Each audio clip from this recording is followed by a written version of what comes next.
Brody's stuck to the wall here this morning. It's Monday. Oh, God.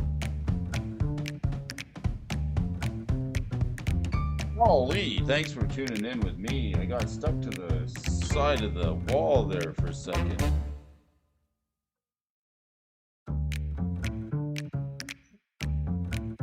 Feels like a Monday. MTG Gaming Bob, happy to have you in the house today. Thank goodness you've arrived here on the channel with me. We're just getting ready to roll the show here. Smooth start to the day today. Monday. It's January 30th. It's the end of the month. And do you know where your Magic collection is? Safely at home. Let's get the audio going. Got that coffee ready to roll. Gonna hit the stock desk here this morning. Brody is rocking. Rolling with you folks here. Hope you all starting the week off better. You too, MTG Gaming Bob. Thank you folks for watching.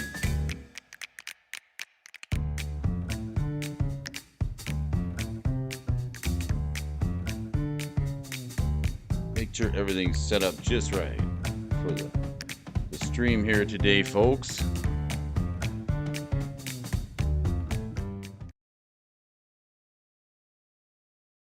Coach is in the house.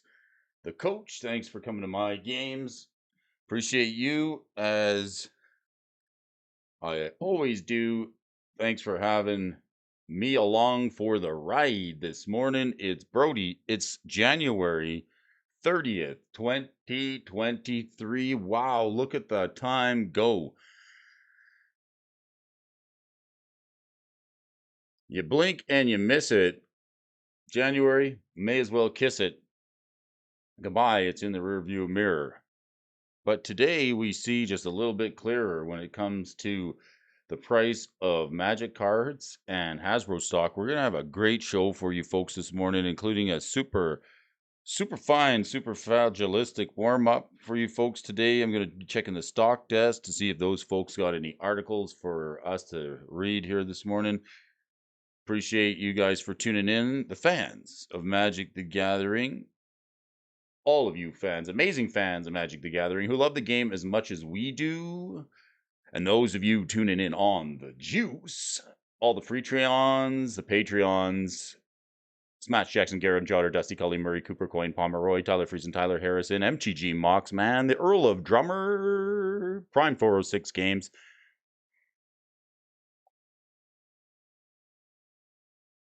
My man, Michael Superbacker, thanks for having my back. And Coach, thanks for coming to all my games. MTG Gaming Bob, got you in the house here this morning for a little bit of Magic stocks and Magic talks. Last week was amazing. I had a really good time doing the show. We're going to keep that rolling into this week. Let's go. Starting off with a little bit of fun here this morning. Let's just take a look at some AI generated Magic cards. Not a bad way to start the morning. What have we got here? Robo-Rosewares, Oracle of Chaos. Poison and Phyrexia all will be one, being the talk of the town. FYI, any gibberish on these cards whatsoever, we give it a fail. We know how it goes. Let's start with get the hammer out this morning, folks. Get some coffee, be right back. I just had a first taste. We've got this card here. Poison Walker. All right. Poisony Walker-y boy.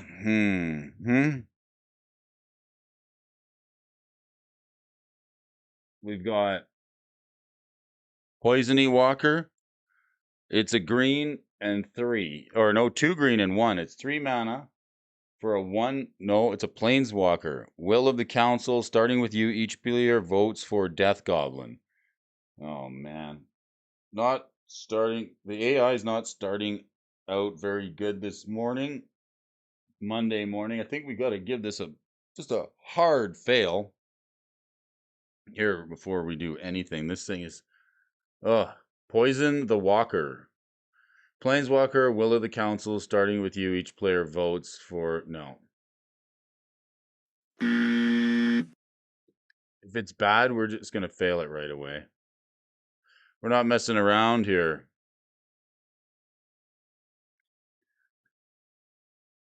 All right. How about this one? Banefire Master, is that you, Mr. Banefire Master? All right. 1 red and 4 for a 3/1 fish creature. Banefire Master. 1 in red, Banefire Master loses this ability and becomes an aura enchantment with enchant creature. Attach it to target creature. You may play 1 in a red to end this effect. Enchanted creature gets +1/+1 and has first strike. Interesting. So this is reminds me of Dominating Licit, a card from Magic the Gathering. That's sort of the same thing. It's a creature that becomes an aura and gets equipped and then loses the ability. This actually looks like it works. The 3/1 fish, 1 red and tap it. Banefire loses this ability and becomes an aura enchantment creature. Attach it to target creature. You may pay 1 red and 1 to end this effect. Enchanted creature gets 1/1 and first strike. I think we got a card here. Surprisingly, using the Dominating Licit effect, like, why not, right? I can't believe that we got that far with with the old Banefire Master. I like it. All right, 1 for 1 here this morning. How about that? Let's warm up this morning. A little bit of stocks. Let's do some magic talks. Let's look at some AI generated magic cards. It's just a good way to start the morning here. Pass or fail, real quick. Subterranean Express. Look at the art on this. Is that ever cute? Is that ever the cutest art? Okay. It's a legendary planeswalker avatar. I like it. 1 green and 3 for a 3 loyalty planeswalker. +1 ability. Untap up to 1 target creature and target permanent you control. Okay, that seems decent. His +1 is an untap, a creature, and a permanent. And then the -2 is draw 3, then discard. That seems okay, right? I think we can probably roll with that. That seems fine. And the ulti, it does have a -6 on it.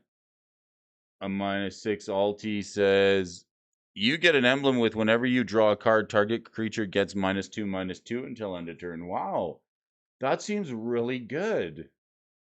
So you can start giving the -2/-2 counters all around the board. If you can draw more than 1 card a turn, you can just start picking stuff off -2 at a time. You can kill indestructible creatures. You can just, ding weenies or any bears. They just get it. Bears don't last long. They're just out of there. Interesting. Interesting. Okay. Well, I think we got to give this card a pass. It seems okay. Like, why not? Let's give it a pass. I can't see why not. This card seems okay. Subterranean Express. What a name, though. Really, I don't know if I see the expressway here in the art, but nevertheless, I digress. The Subterranean Express is apparently the best. Let's get it off our chest and talk about Okinnan Track Knave. The 2/2. It's a bear. Okay. So far, we got a couple of decent cards here. That Planeswalker. All right, let's see here. Okina, the Track Knave. 2 green and 3 for a 2/2 legendary creature, Devil Soldier. A devil in green. Green Devil. All right. Target land you control becomes an XX elemental creature with trample and hexproof and haste and indestructible. Lifelink, indestructible, lifelink, indestructible, and haste. I said it. Yeah, I did. I said it as it says it on the card. I didn't make that up. Target land you control becomes an XX elemental creature with trample and hexproof and haste and indestructible. Lifelink, indestructible, lifelink, indestructible, and haste. It's got it multiple times. I don't know if you can stack lifelink, so you get triple lifelink. Don't think it works that way. It's so close, so repetitive. Your Honor, get him out of here. Get him out of here. This This witness is badgering the the green devil soldier. I don't know. The art shows a ship, and it's a 2/2 for 5. It's close to actually. It's close to actually being a Nissa mechanic right on the card. Let's get it out of here. Let's check out. Let's drill for some lava, molten hot in the hands here this morning. Lava driller, 6/4. Suspend. You can suspend this sucker if you want to pay 5. All right, for 2 turns. If you got quadruple red in 1, you can suspend this sucker. The lava driller. Interesting. Want to see, is this guy like got a derrick up? Is he bottoming out until he hits lava, and then that's pay dirt? Who knows? Okay, let's check it out. Lava driller, you can suspend it for 5. Cost 2 red and 6 for a 6/4, or suspend for 2 turns. When you cast this spell, you may pay 4. If you do, create 2s 3/3 red dragon creature tokens with first strike. Huh. I like this. I think this is at least 8 mana. It's not overpowered. It's definitely expensive. You got to pay 4 more for some 3/3s. It just seems overcosted in the mana department. But with the rates of mana, being as available as they are, why not? You might be able to borrow some mana from a friend. Let's give it a pass. Lava Driller. It seems okay. Seems fine to me. You guys agree, disagree, or what? There's no gibberish on the card. You get a 6/4. The only thing is it doesn't have flying. So maybe that's something to consider. Like maybe we shouldn't score it as high as it does. Maybe we should fail it. It doesn't have flying. Well, how do we feel about a dragon? Let me go back. A dragon that doesn't have flying. Okay, we could fail it. We could fail it for not having flying. You showed up to class without flying, lava driller. Back of the class. Another couple of AI generated cards here this morning just to warm up with you folks. It's Monday. Got my coffee. It's looking pretty good. I got articles over the stock desk for you, but less. We have an Ugin. An Ugin? How is an Ugin girl? But it is. It's a 5/6 angel, spirit of Upos. Ugin, spirit of Upos, costs 2 red and a green. Koboroplis. It's Koboroplis. At the beginning of your upkeep, sacrifice a creature. Ugin, spirit of Upos, can't be blocked by creatures. Whenever you discard a card, Ugin, spirit of Upos, gets +1/0 until end of turn. 5/6 for 3 mana. It's got some gibberish on the card. Coloporabis. Koboroplas. Making it tough here on me this morning. This AI gibberish. Gotta get it out of here. I don't know how much more of this we can stomach. Okay. Creekwood Ildal. Creekwood Ildal's an avatar. Rare slot for a red and 3. Creekwood Ildal enters the battlefield with a +1/+1 counter on it for each commander you own in exile. What? This is bad.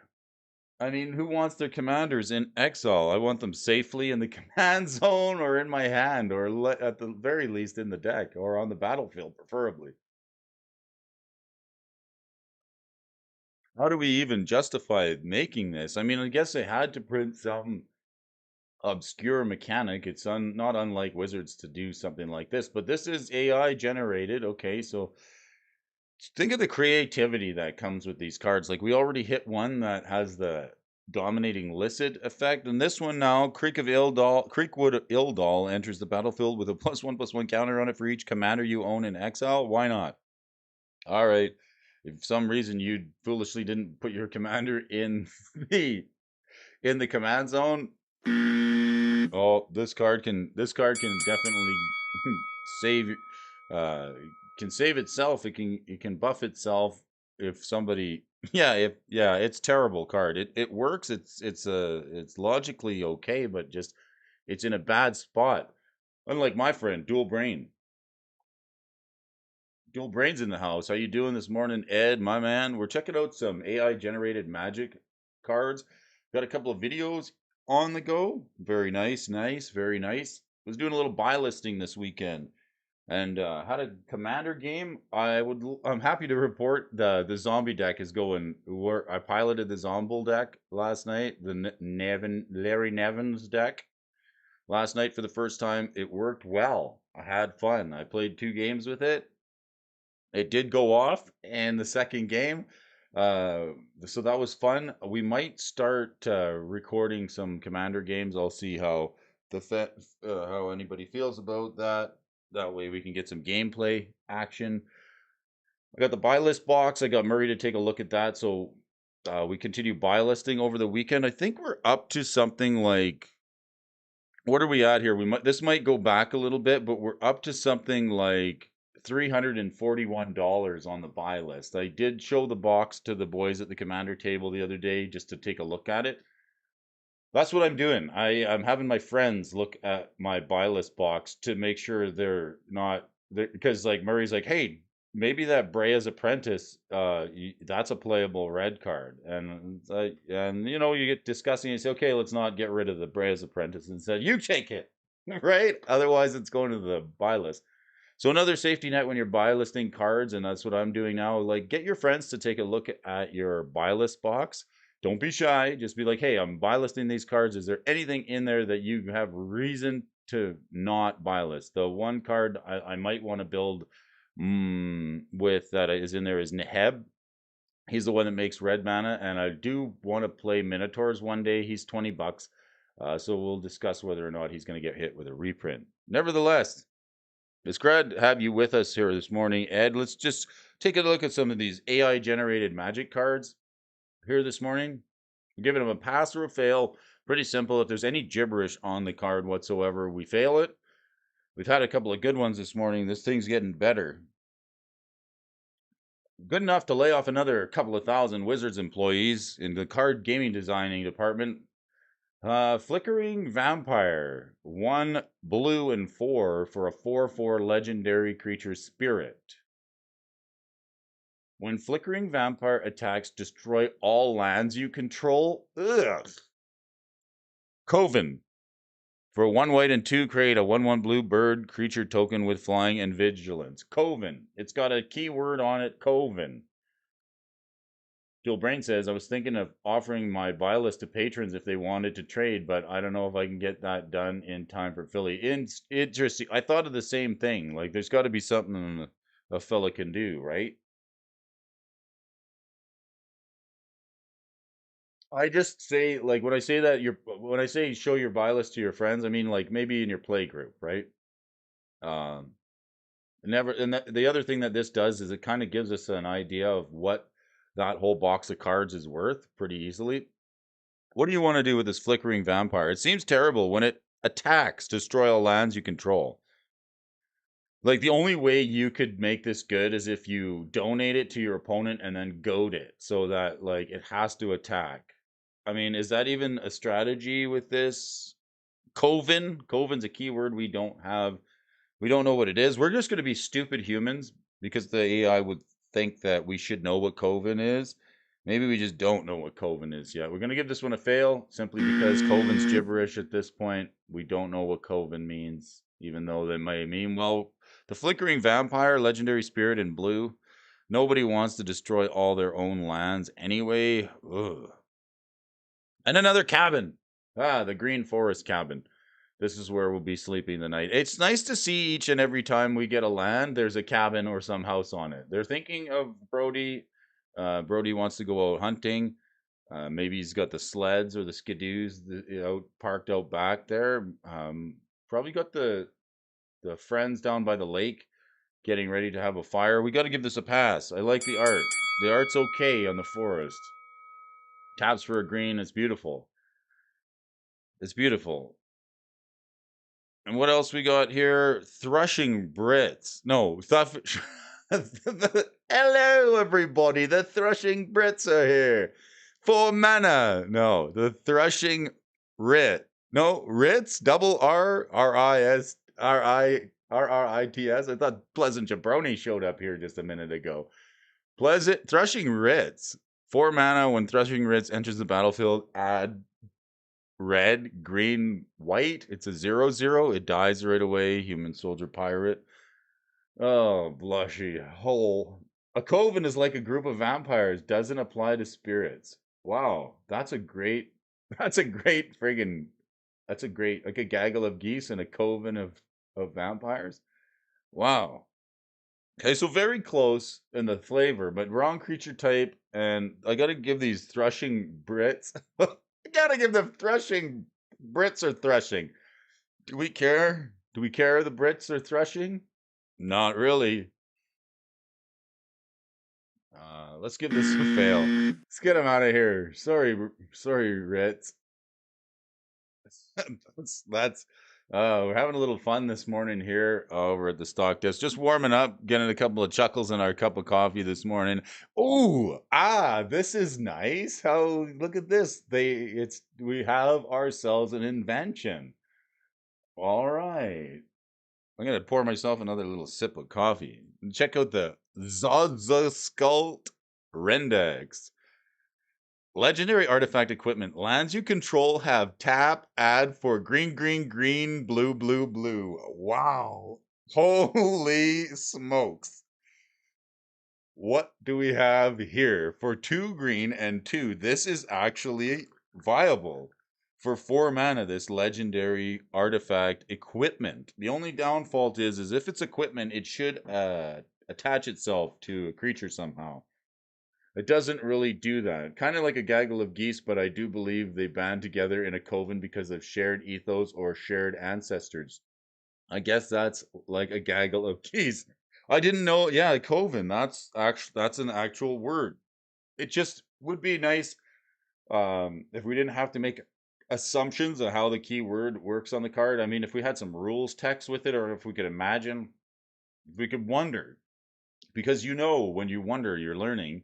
If we could wonder what Coven would mean if we had some rules text and some context to go with it, it could mean anything that we want it to, but we don't have it. That's some invention. Isn't that insane? Can we pass this? Like this seems insane. Lands you control have green, green, green, blue, blue, blue for 4. Like, the next turn, if you play it the old fashioned way, the turn after, you're making 24 mana. Call it 30. I wouldn't say this is far off from the route that Wizards of the Coast has been taking lately with the power creep. So, like, I think this is fine. I do. In today's meta, I really, sadly, I think it is. That's what I say. It isn't an equipment, so it doesn't attach to something. It should attach itself and give a creature, something. Maybe it could say like this doesn't work unless it's attached to your commander or something like that. That would balance this card out a little bit if it had to be attached to your commander. So you would play for 6, you'd have to have your commander on the board, and then you could attach it to your commander. If you're equipped to your commander, lands you control have green, green, green, blue, blue, blue. Other than that, it's pretty busted.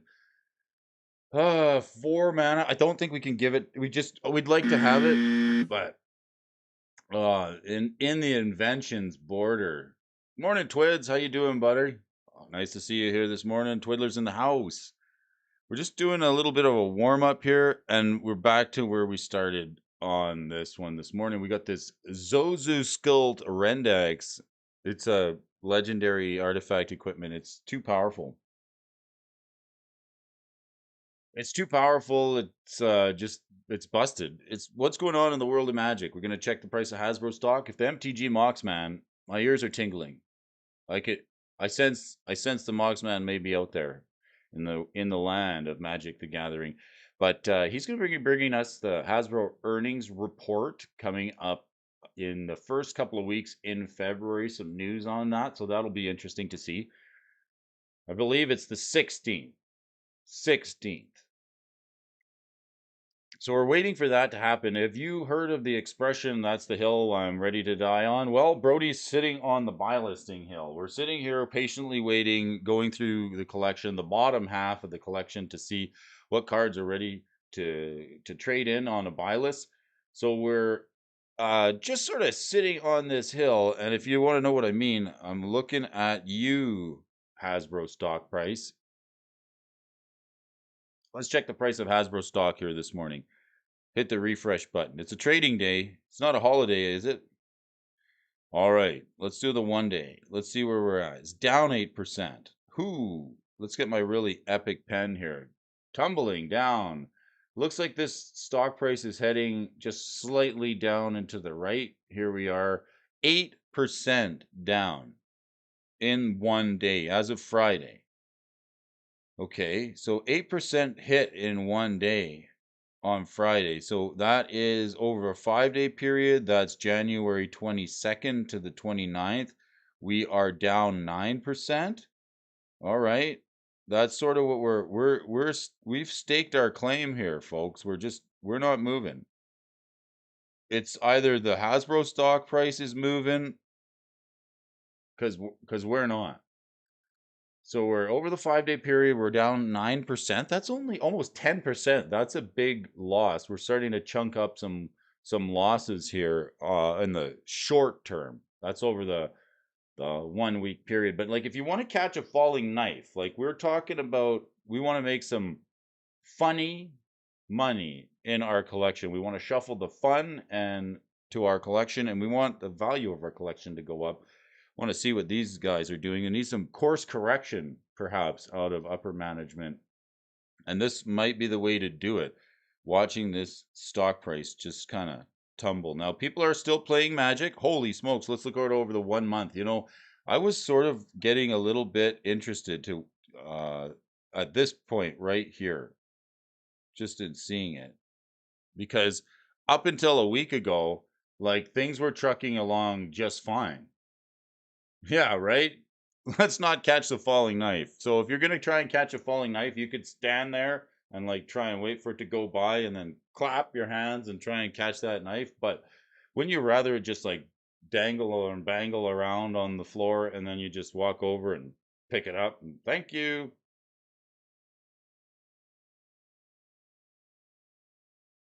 I can't wait to invest in Hasbro stock. I don't think I'm going to be buying Hasbro stock. I'm on this hill watching to see.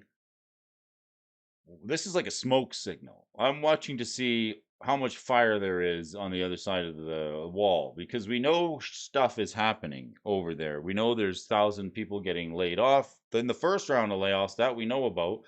We know Dungeons and Dragons players are a little bit peeved over the online gaming licensing that's been happening over the last couple of days and weeks, and the lead up from the fireside conversation about printing a lot of cards, consumerism.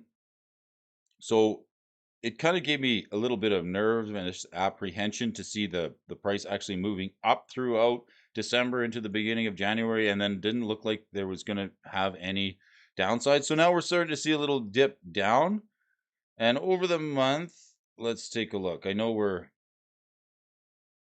over the 1 year period, we're still steady drifting. So we're just gonna hang out here and see what happens, because this is a big ship. This is a big ship that's it's set out in it's set a course for something that they won't tell us what it is. They said we're going to be sailing in a certain direction for, and nobody, and then when we kind of hear about it at the fireside chat, we're like, we don't sound, that doesn't sound like this where we want this ship to be sailing. We want to be sailing into some some greener pastures and some un not these uncharted waters. So we're starting to see a little bit of a downward trend over the last couple of years. So we're going to just sit here and see if that pressure from the consumers on the stock price is anything enough to affect it.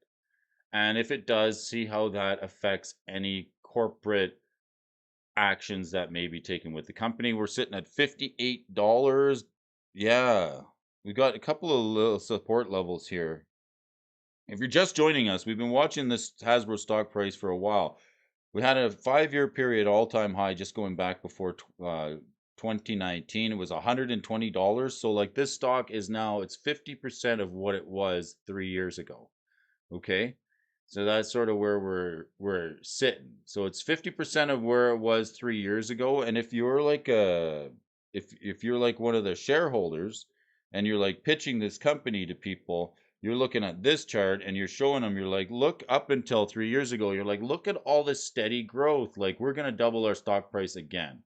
Except that we got to realize there's a couple of, no, there's two support levels that are very interesting. Right here is the first one, and I think we know that this is like post pandemonium. This is post panic, and where we touch down, touch cloth at around the 40 to 50 something dollar mark, and we haven't seen a touch cloth until most recently. So that's sort of the second level of support. If it can go lower than that support level, I think we're going to see more changes.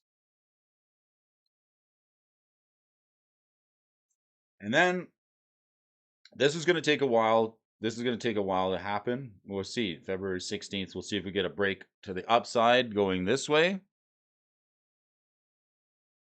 Let's see if we're going to get a break to the upside on February 16th, or are we going to get like a break to the downside? And it's ironic. It's shaky 3 years ago that the stock gets shaky, right? It's totally ironic. But there's this chart that so I want to talk, like, these are cycles. Markets are cyclic. So we're like staking our claim here on the hill. And like, this is what Brody's sort of waiting to see if there's anything that you want to pick up, like reserve list, old cars, investables, collectibles. Like, I'm not like quitting Magic. I guess that's the talk. I mean, I didn't realize there was that many people quitting Magic right now. I really couldn't really believe it. How many people are quitting Magic? Brody's not quitting Magic, but I got to say we are getting a little bit, what's the word? A little bit disheartened from some time to time, I guess. You know, my emotions. I got all the emotions. Happy, sad, angry, glad. You know, I know what those are all about. And some things frustrate the living bejesus out of me. So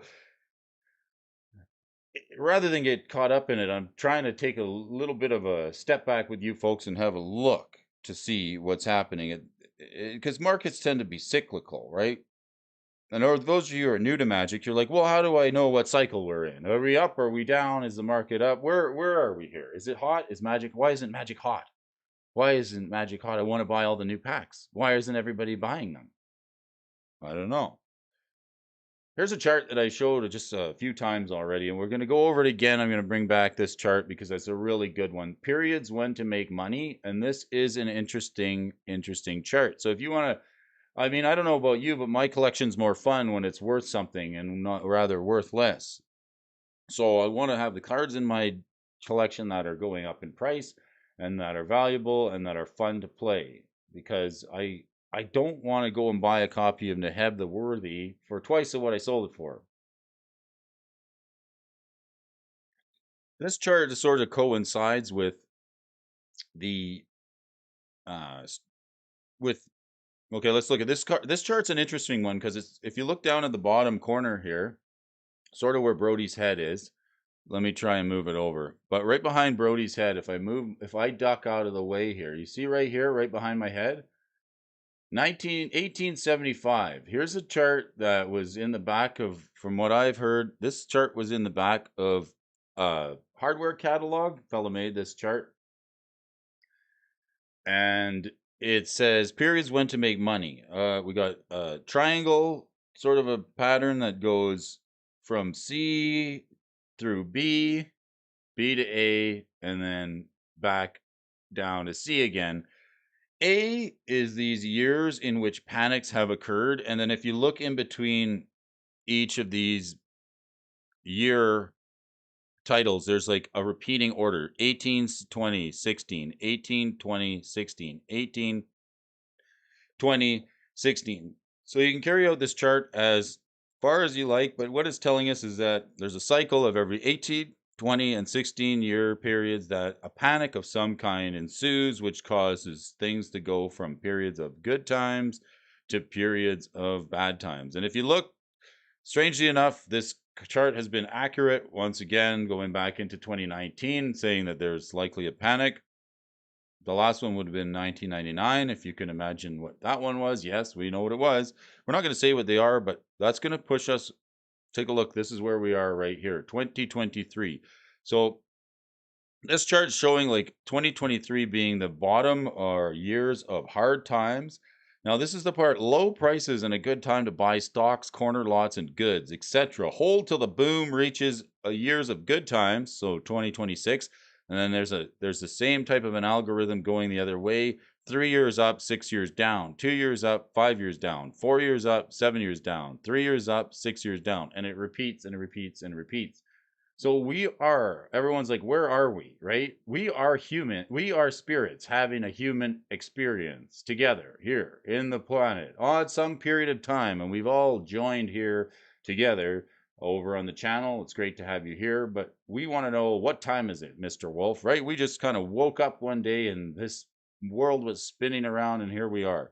So the court and people have left behind some pretty good evidence to give us an idea where we are at market wise, and like, why is it I get broker every single year that goes by? Well, there's a reason they call them mortgage brokers, insurance brokers, and bond brokers, because all they do is make you broker. Time to make our own decisions. Let's look and see. So we're at a period of 2023 of hard times. So for the next 3, 6, 9 months, all the way coming out of 2023, we have an opportunity to pick up some cards that is coming off the bottom.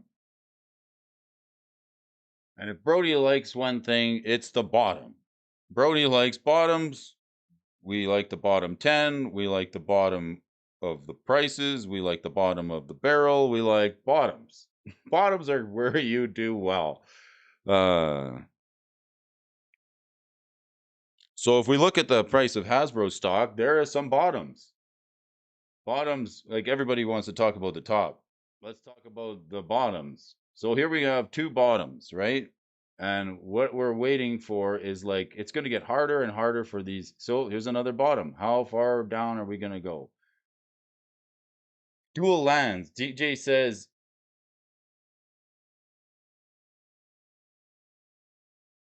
DJ Long says, hi and bye dual.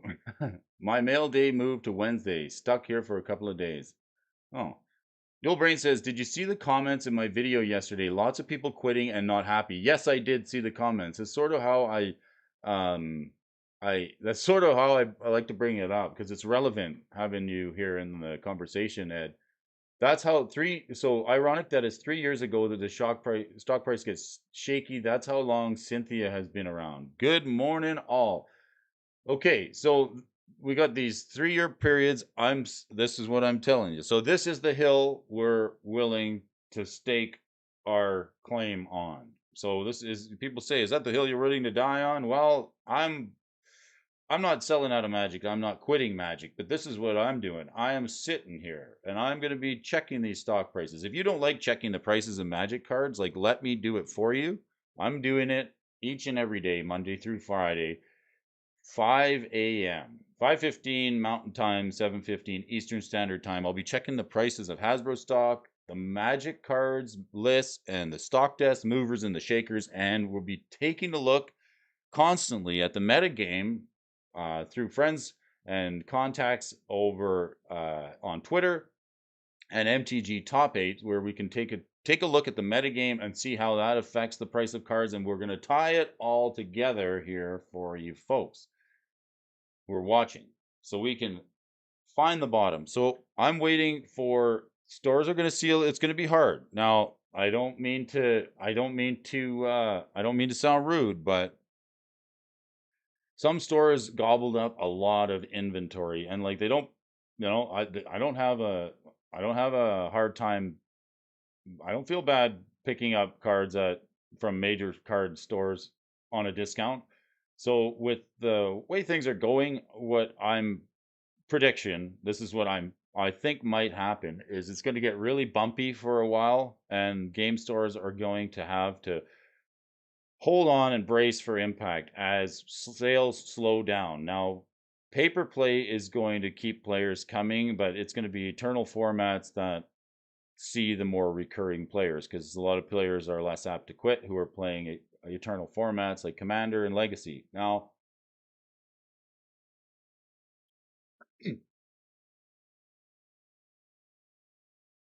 if it gets bad enough, I'm going to say June, June and July. If it gets bad enough in June and July, or earlier, if it happens earlier, great. But if it gets bad enough around June or July, heading into the middle of summer, beginning of fall, we're going to see some of the major card stores have super high-end sales where some of their high-end inventory is going to go on sale. And we're going to pick it up at a discount. Things like dual lands, any of the high-end staples that you or have your eye on. So that's what I'm sort of waiting for, and it may be close to that time. People may already start. People who haven't quit yet may already be trying to pick up some of these commander staples, one of a kind reserve lists, if you want to call them reserve lists, singles, dual lands, staples. I know I got my eye on a couple of things, building a buy list up to do it, so that capitalism is not dead for anybody who is wondering. Capitalism is not entirely dead. Let's take a look at the stock desk. Okay, we got some articles here this morning. Beautiful, beautiful. January 26, 20. This one's from the 26th. This is from the weekly winners by Arjun. This would be the last article for weekly winners, I think, this month. And 2 cards are moving because of previews from Phyrexia. All will be 1, which is looking like a very powerful set. The other is moving due to my favorite format, Legacy. So we'll check out the weekly winners this week. We've got Quest for Pure Flame. This is a card that's seen a tick up in price. I think we caught it on the stock desk last week. Yes, we did. We caught it a little earlier than this article. And Moloch. We'll have a look at this Tyrannid from the Warhammer 40K series. Atraxa, Praetor's Voice, and a Commander Angel Horror. This is definitely a build-around card in Commander, so we're going to take a look at those 3 here today. Thanks to Arjun from MTG Stocks. A shout-out to you for giving us something to talk about here on the morning show with you folks. Leave me a comment in the comment section below, and make sure you hit that thumbs up button if you haven't done it already. Hit the like, and the Brodyfication bell so you can let YouTube know that you are willing to go over to the Brody channel this morning so you can check out some articles. Reaching a point where we have more steadily an awesome stream of written content going to be here on MTG Stocks. So we're going to be putting a few more writers to work because Brody asked for more content. That's right. The first card we're going to cover here, I might have to hit this email for preferences or join the Discord. Quest for Pure Flame up 500%. So we did look at this card last week. Tom Mitchell's in the house. How you doing, Tom? We could start the show. Tom Mitchell's here. Have a seat. We are all spirits having a human experience, tying in with one another here, talking a little bit of magic cards, the things we like, trying to start our Monday week off right. Let's start this week's weekly winners with an uncommon from Zendikar. This card is part of the quest cycle, enchantments which get a quest counter based on triggered ability becoming active. When you reach a certain number of counters, in this case, you add a quest counter. Whenever you deal damage to an opponent, you can then remove 4 of those counters and sacrifice it to deal double the damage this turn. We did cover this on the movers and the shakers last week, but let's read it again. We were talking about with a Torbrand deck. That's how I remember.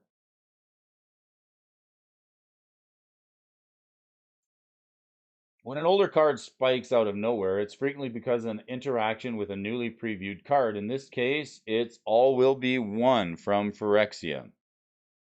All Will Be One, which is the namesake card, which was revealed a few days ago. Okay, let's read that. 5 mana, 2 red and 3. Whenever you put 1 or more counters on a permanent or player, All Will Be One deals that much damage to target opponent, creature an opponent controls, or planeswalker that opponent controls. So Whenever you put one or more counters on a permanent or player, all will be one just deals damage. So in counters decks, we're proliferating.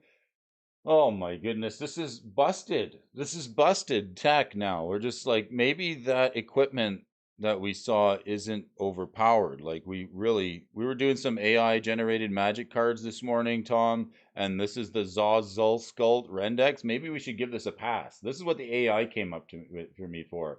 If the AI can come up with 2 green and 2 legendary enchantment lands you control have tap for 6, and I have a hard time passing that card. But when you see cards like this, all will be one. That's an actual Magic card. It makes me wonder, like, who's drinking the Kool-Aid over there? Wow, this red mythic enchantment where you get to deal damage to an opponent, creature, player, planeswalker, equal to the number of counters you place on a permanent or player. This is a combo that you get to go infinite and potentially kill all your opponents.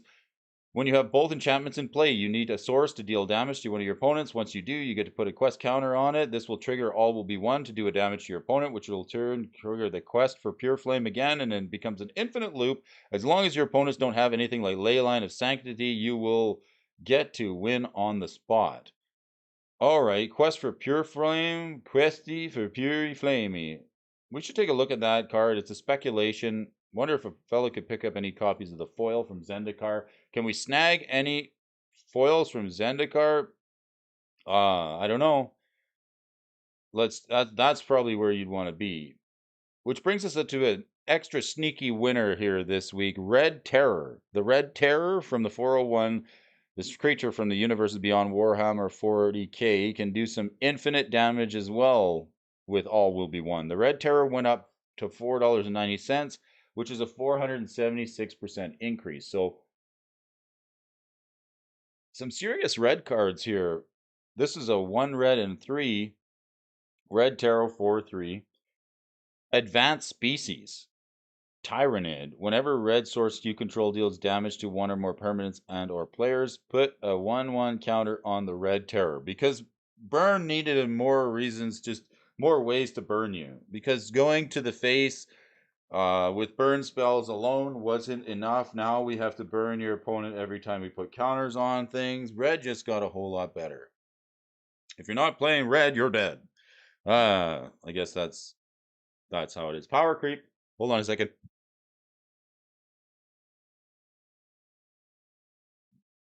Little sneasel here this morning. The Red Terror. Bringing us, so there's 2 cards. It snuck one in there. The Red Terror. So good thing we checked this article here because we would have missed the Red Terror. That brings us to another card, Mawlock. All right, what about this one? There's no power creep. Everything is fine. We are being power creep sensitive, right? There's no power creep. Don't worry about it. It's fine. Uh, Buy low, sell high, that's my motto. I may just quit my job at the power plant and become a full-time stock market guy. Don't worry, Homer. Power creep isn't real. It's all in your head. Another card from Universe Beyond 40k is this Tyrannid creature that can fight another creature when it comes into play, and it exiles itself when it dies. If you put at least 5 mana into X, you also get to draw a card. These 40k cards are popping up in interest quite often since the set has a pretty high power level, and people are finding ways to use these cards in their decks.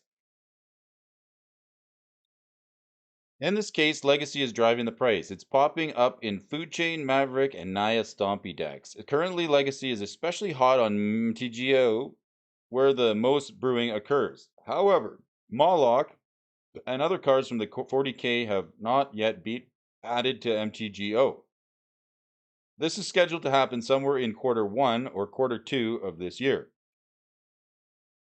When that happens, the real brewing will begin.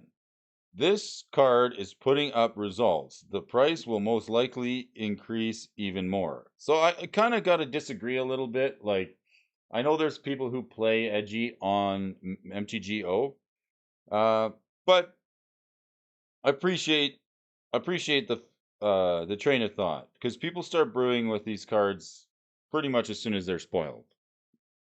When 40k gets added to MTGO, there are more cards that may be following in a similar trajectory.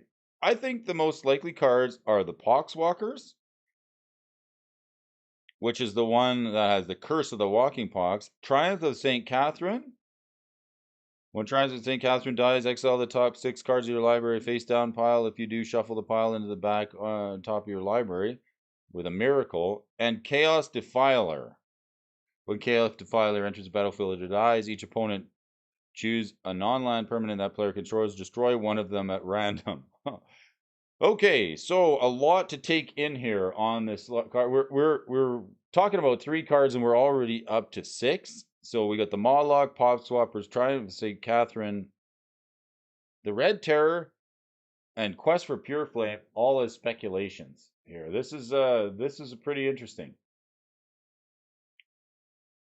Atraxa Praetor's Voice.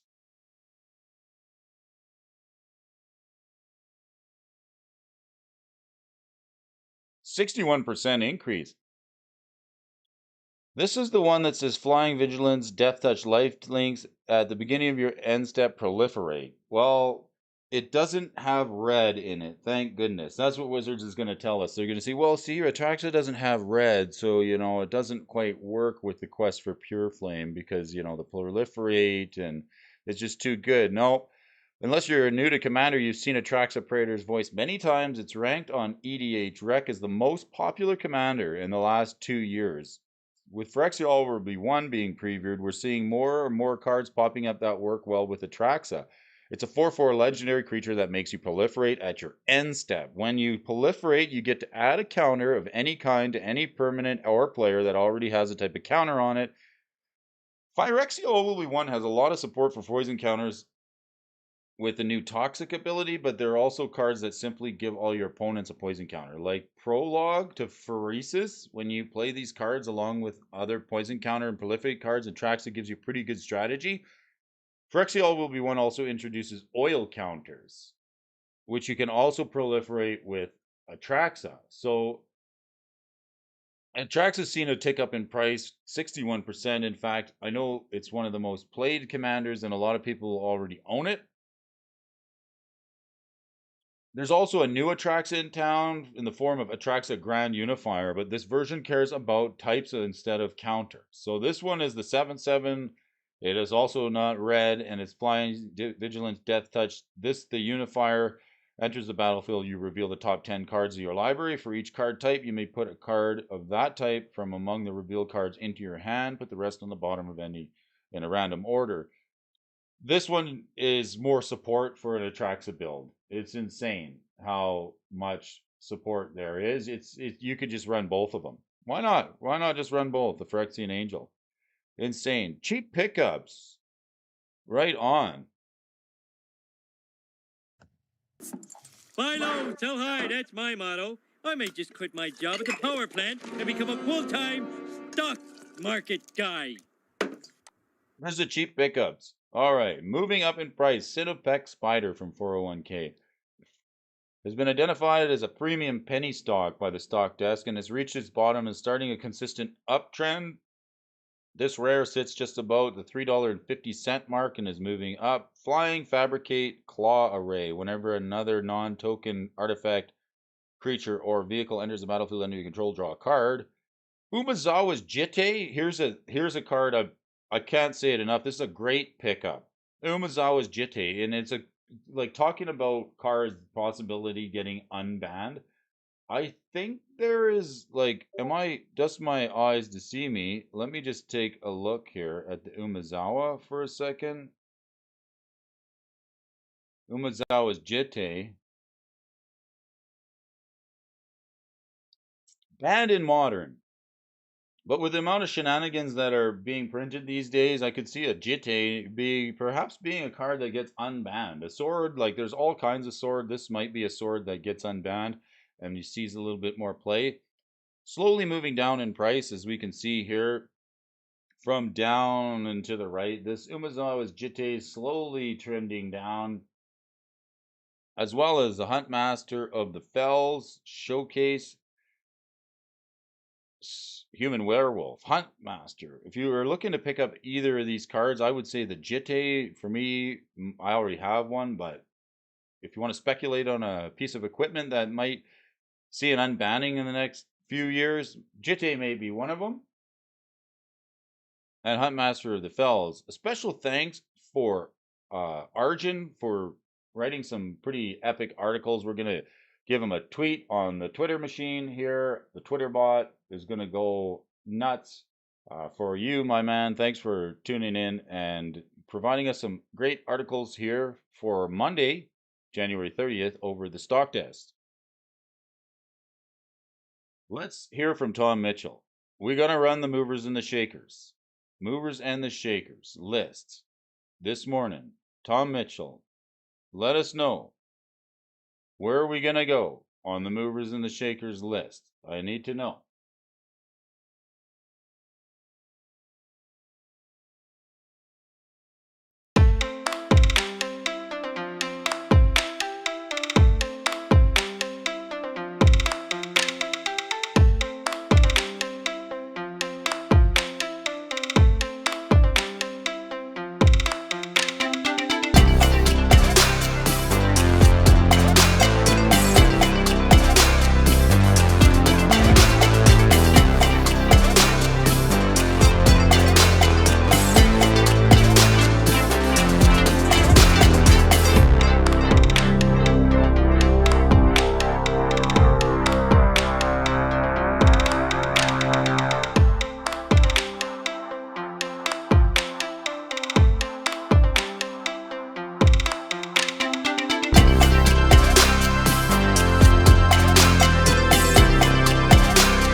Friend to your Magic, bring a friend to Brody's.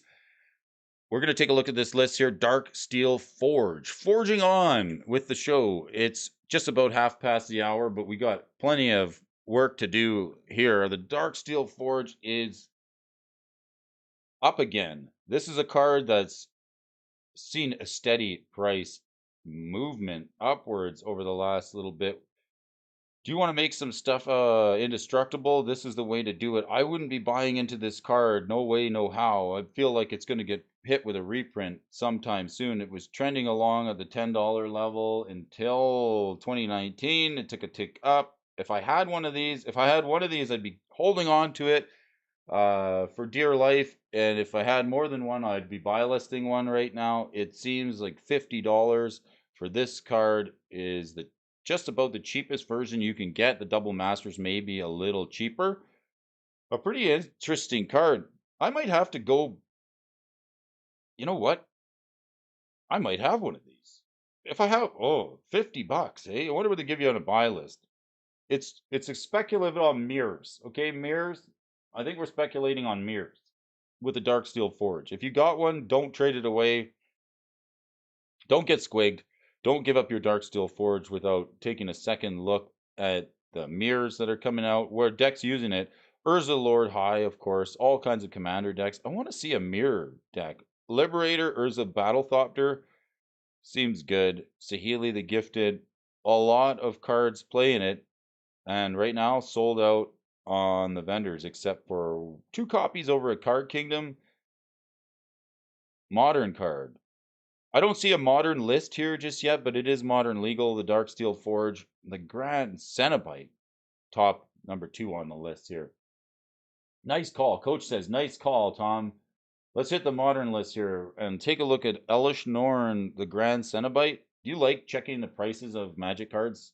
Is it seem like a pain? I'm doing it every day. You might as well join us here, folks. We'll be checking the prices each and every morning on these lists. We got like a few more to go here. Elish Norn, Grand Cenobite. This is the new Phyrexia. This is the OG Elish Norn. Seeing a way onto the list here. How many different versions do we have? Modern Masters, Iconic Masters, Mr. Booster, Secret Lair. Oh, yeah, here we go. New Phyrexia. Vigilance, other creatures you control get +2/+2. Creatures your opponents control get -2/-2. This is so good in Commander. It nukes the board all the way around. Decks using it. Lisa, Shroud to Dust? And Atraxa, of course. Why wouldn't you play it in Atraxa? I want to take a look at this Lisa. This is the most popular deck. Maybe we want to have a look at this one here. Lisa. Angel. Rather than pay 2 for each previous time you've cast a spell from the command zone this turn, pay 2 life that many times. Huh. Flying lifelink, whenever a player casts a spell, they lose 2 life. Whenever a player casts a spell, they lose 2 life. Lisa, Shroud to Dust. Wow, she's insane. So you could pay life rather than paying commander tax for this 5/5 for 6. Okay, she just keeps coming for the same cause the first time. This is where we're popularly playing the Atraxa or the it's also playing Sholdred and the Elish Norn. Pretty cool build. Lisa, she's amazing.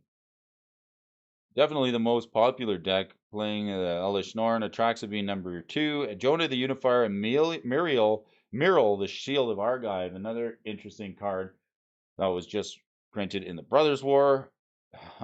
Very cool. Melira. So going back to our conversation last week about poison counters, and they're still talking about counters now. I think I should pick up a copy of this Solemnity card. There was somebody brought it up in the comment section last week. This card right here. I think people are sleeping on this card. Hour of Devastation. It was $4 last week, okay? Players can't get counters. Counters can't be put on artifacts, creatures, and lands. Here's a card that, like, with all this shenanigans going on, okay, it's slowly seeing a tick up in price from $3 to $4. Here, it's sold out in the stores for $2. Top deck has 12 copies. This is a card that people are sleeping on. Solemnity, okay? And the only reason and I bring it up is because somebody brought up Mural last week, and we were talking. Solemnity has other uses with Phyrexia and Unlife. So, like for a $4 tech that does just as much work, if not more, when it comes to playing against poison counters, it's also in white.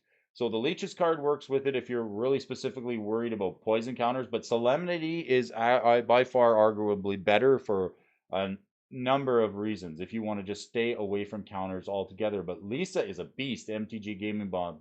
She is friggin' yeah, it's like if you could play her with Comball, I guess you would throw Comball in there and just stuff just starts to eat up the life total. Melira, the Sylvok Outcast, she says you can't get poison counters. Creatures can't have -1/-1 counters put on them. So she effectively does like the Devoted Druid turns on the Devoted Druid combo. You can use the Melira to activate the Devoted Druid combo as well as the Solemnity. Creatures your opponents control lose infect. So Melira is seeing a steady tick up in price as sideboard tech or just good tech in general. Like it's just a good card. Whether you or not you want to have her as your commander or you want to play her in in the main board rather than as a commander, she's as part of a toolbox style deck. The Henzi toolbox deck plays it. I would say an interesting card. Definitely seeing a tick up in price, and we're going to give a shout out to all the amazing cards that we're seeing here today. Melira, Lisa. Seems like the women have taken over the game as the most awesome creatures of Magic on the movers and the shakers list today, and good for them. I'm glad they are making some waves here in the game. It's good to see. Parallel Lives, here's a $50 card that just keeps getting reprinted. No, it's not. We got the promo foil, Judge promo foil, we got a Jumpstart edition, and we got Innistrad. So this is not like been like doubling season where it hasn't seen a ton of reprints. Parallel Lives. Brody's picks for the week. I'm saying Solemnity. That's my pick for the week. I can't say it enough. That's got to be a $4 card. You could probably pick it up, and it won't break your bank, and you won't. I don't think you'll regret it picking up a copy of Solemnity. Parallel Lives, if effect would create more tokens under your control, it creates twice that many tokens. We are talking proliferating, we're talking copying, we're talking procession decks. This is a card that just goes right in there. It's super popular. Chatterfang the Squirrel. So if you're playing Squirrel tokens or you're playing Kibo, this is where I would want to play it in the Octabi Prince. So we can play this cute little monkey guy. Oh, it's so cute. Kibo, Monkey Noble. This is where you want to play it, so you get double bananas every time, right? Why not?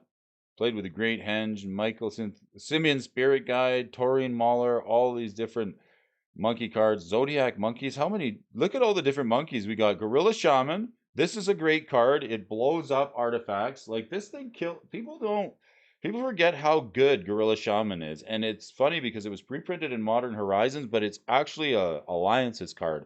This was a card that was like good in Vintage. For 1 red, you could play this in Vintage. You could play it in, you can, because for 1 red, you get a 1/1, but it deals with artifacts like Moxen very easily. So a Mox costs you 1 to destroy, and you don't have to tap it. So you can just pay 1, destroy a Mox. You can pay one mana to destroy a 0 artifact. You can destroy a Lotus with it. If you want to get into destroying things that cost 1, then you're going to have to pay 3 mana. Not a big deal, but you can activate it as many times as you want. This is a pretty sweet monkey. Ragavan, Monkey Tribal, very cool type of deck. I would want to build this. It seems fun. Monkey Tree, this is Monkey Tree Monkey can block his own head flying. Dockside Extortionist, he's a goblin pirate because why not? Metallic Mimic gives your monkeys a lord. Steel Crusher, there's so many different ones. Fun. Okay, I'm gonna get stuck on that. With the Parallel Lives, that's what you want to run in the monkey deck. So we can run parallel lies. Urza Saga, card I don't yet have, and I'm waiting for it to maybe get cheaper. And I don't know if it's gonna because it just sees play in all the formats.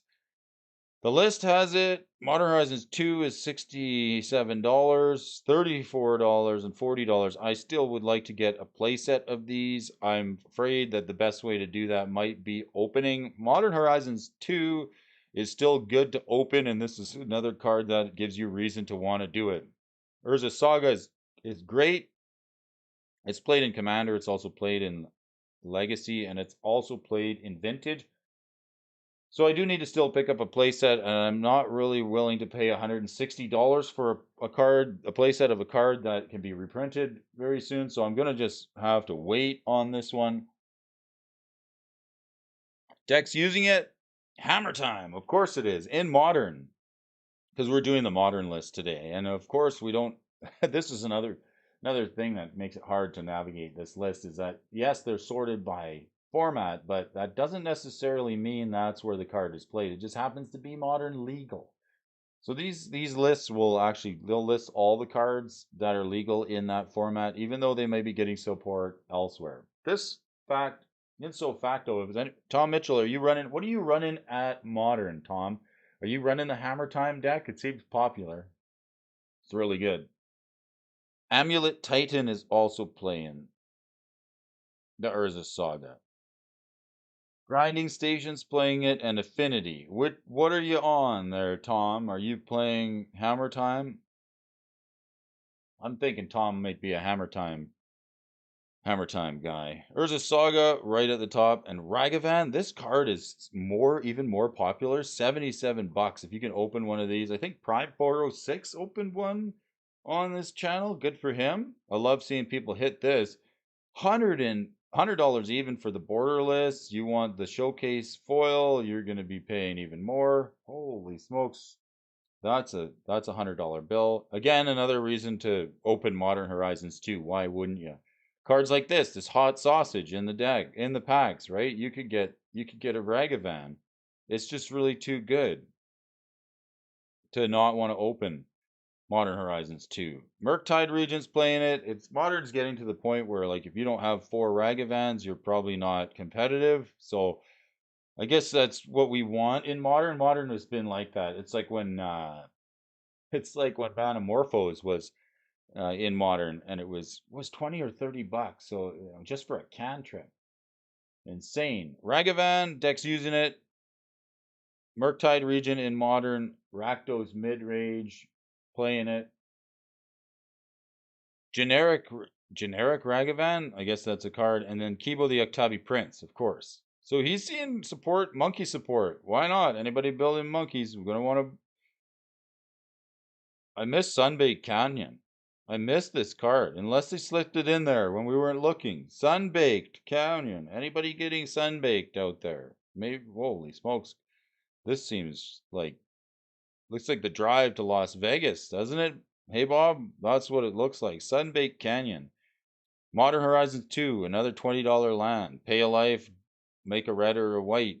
Sack it. These canopy lands, right? It was funny for a time there. Horizon Canopy was the only one, then we got all the rest of the set, and they're all good. So another reason to open Modern Horizons 2 if you can. If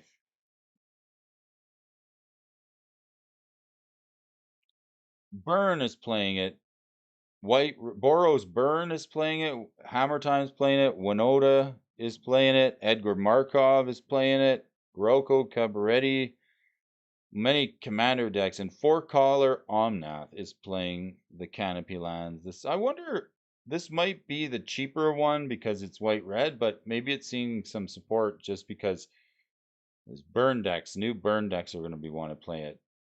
All right,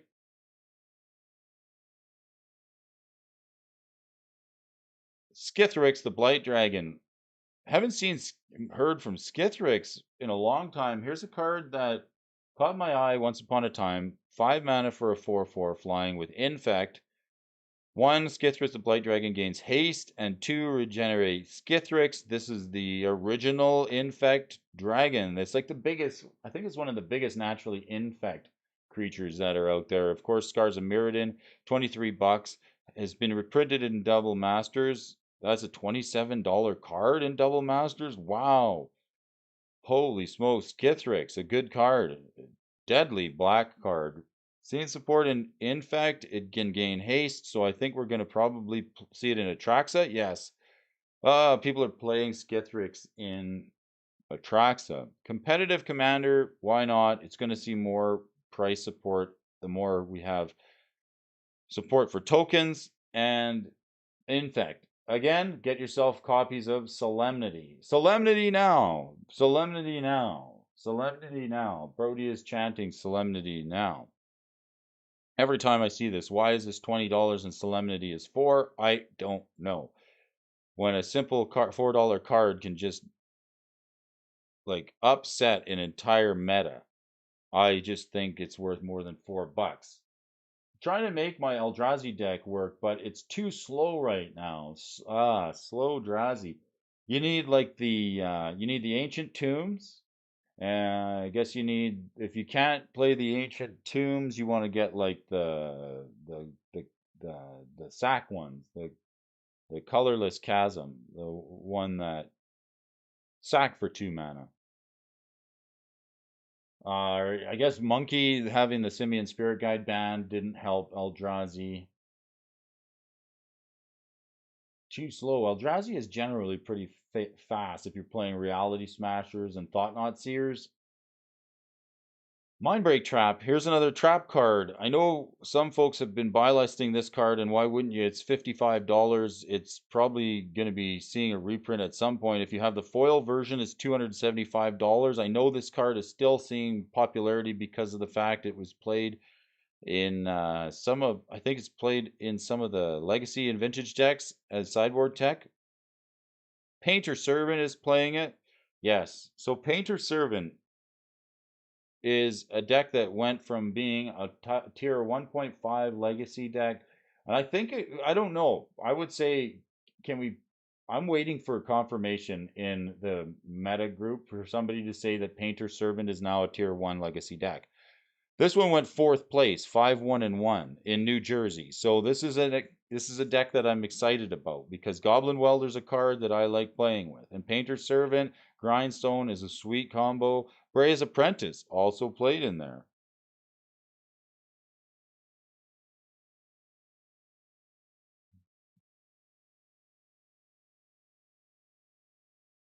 Phyrexian Dragon Engine, Simian Spirit Guide, Chaos Defiler, and Fury. All cards. This is why I took the buy list box to see Murray, because I had a copy of the Breya's Apprentice in there. So rather than buy list it, I gave it to Murray.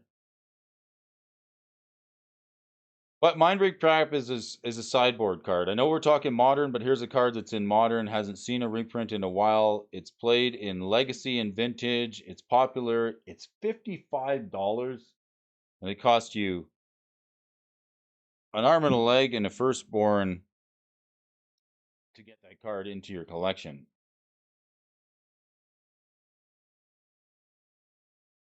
Well, what did one hat say to the other? You stay here, I'm going on ahead. I appreciate you guys for joining me here this morning.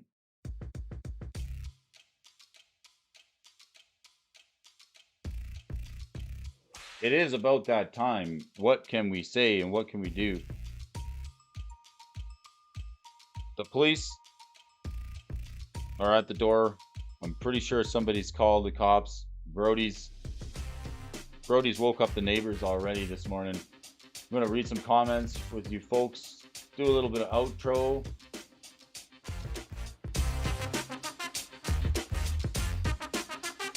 Why did Kibo get fired from the banana factory? Because he kept throwing away all the bent ones.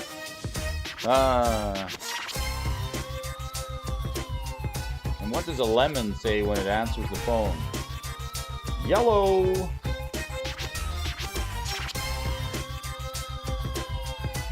Thanks for sharing life with me here this morning, folks. Let's go through the comment section here. A little coffee, Michael Superfactor. I'm glad you joined us here this morning. Always having my back. Coach, thanks for coming to all my games.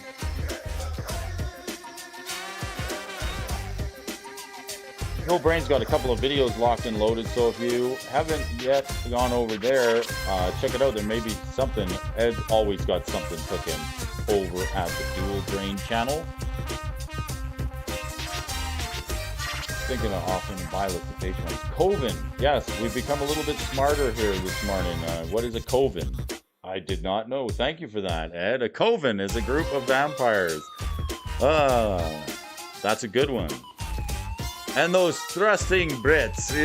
Watch out for those thrusting Brits out there, folks.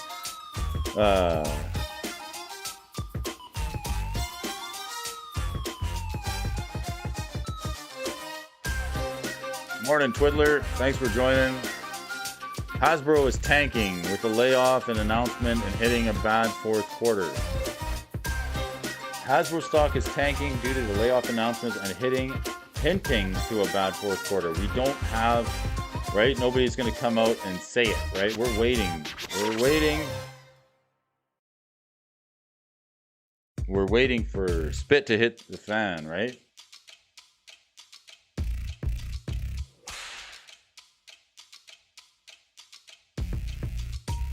Good morning, all, Mr. DJ Long.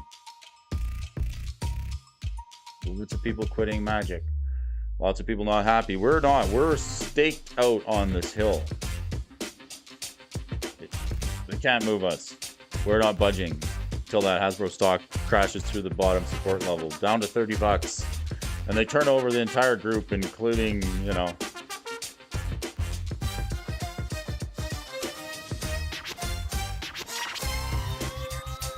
including making all their Legends box available to the Freetreons over at the Alfonso Investments channel. Matt Jackson, Garen Jotter, Dusty Cully, Murray, Cooper, Coin Pomeroy, Tyler Fusion, Tyler Harrison, and the Moxman. If you're watching, thanks for tuning in. Keep an eye out for some dual lands in the next 6 months. Might be a time to snag one up. Tom Mitchell says, don't worry, there's no power creep. Everything is fine. Brody is being creep sensitive. I don't like creeps.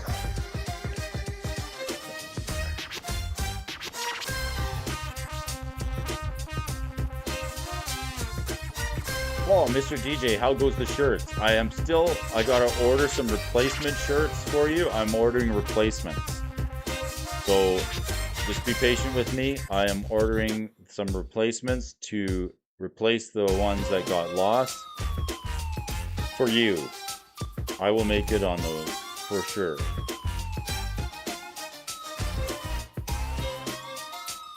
Need a DJ shirt. I know, right?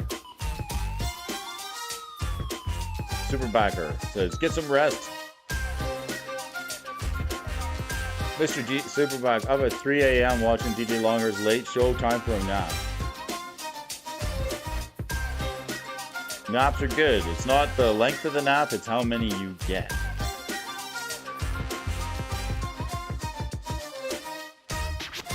Talk to you again tomorrow, folks.